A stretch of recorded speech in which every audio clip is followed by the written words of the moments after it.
Mahkamah Konstitusi menjadi korban dari permainan dinasti politik ini. Sehingga kita tarik dia sebagai turut tergugat supaya dia bisa berbicara juga di peradilan nanti.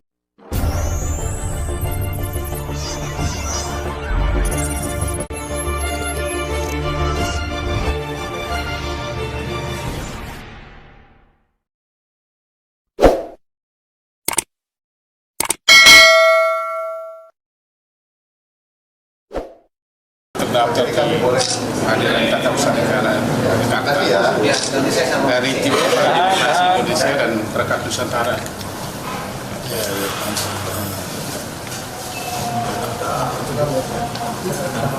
Tergugatnya 12 orang.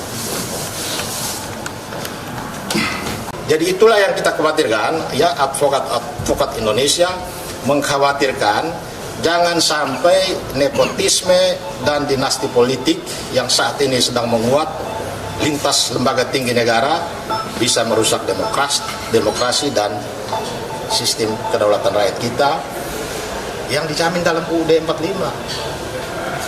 Jadi nepotisme dan politik dinasti ini adalah racun dalam demokrasi. Itulah yang membuat kita sekarang ini mengajukan gugatan ke Pengadilan Tata Usaha Negara sebagai perbuatan melanggar hukum yang dilakukan oleh pejabat pemerintah dan badan-badan pemerintah. Badan-badan pemerintah yang menjadi tergugat di sini KPU dan Mahkamah Konstitusi sebagai turut tergugat. Mengapa Mahkamah Konstitusi menjadi turut tergugat? Karena Mahkamah Konstitusi menjadi korban dari permainan dinasti politik ini. Sehingga kita tarik dia sebagai turut tergugat supaya dia bisa berbicara juga di peradilan nanti. 12 pihak itu siapa aja? Tergugat 1 Presiden Jokowi, tergugat 2 Anwar Usman, tergugat 3 Gibran Rakabuming, tergugat 4 Bobi Nasution, tergugat 5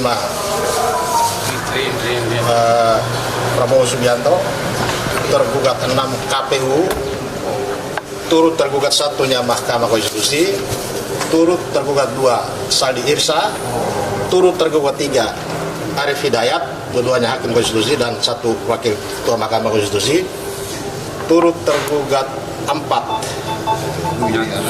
Ibu Iriana Jokowi, turut tergugat 5 Kaisang, turut tergugat 6 bocor alus politik Tempo.co.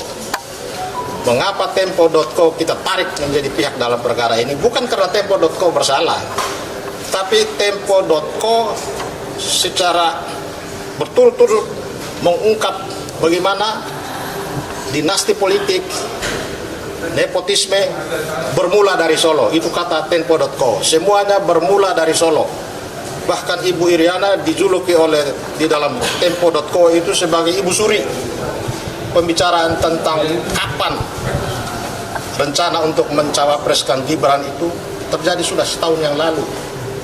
Jadi bukan ujuk-ujuk akibat putusan MK ini lalu dia digagas untuk maju jadi calon wakil presiden, tapi sudah direncanakan secara matang sejak setahun yang lalu.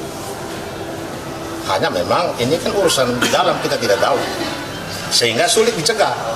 Sampai dengan masyarakat baru mulai mencurigai itu setelah beberapa perkara, 5 atau 6 perkara dengan substansi yang sama diajukan dalam waktu yang hampir bersamaan dan 1-2 perkara tentang bagaimana Gibran bisa jadi wakil presiden.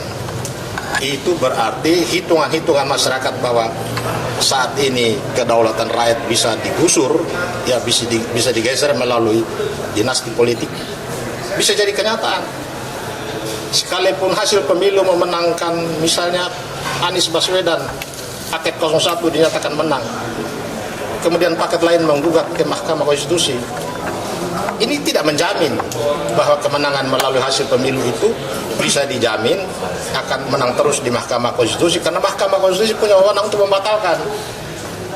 Karena dia punya wewenang untuk membatalkan, maka ketika hakim konstitusi atau ketua MK berkepentingan, dia memiliki konflik kepentingan kemudian membatalkan hasil pemilu, bisa saja karena memang dia berwenang. Sehingga undang-undang dari sejak lama mewanti-wanti tidak boleh hakim itu punya kepentingan baik karena hubungan keluarga, hubungan pertemanan atau hubungan kerja ikut mengadili perkara.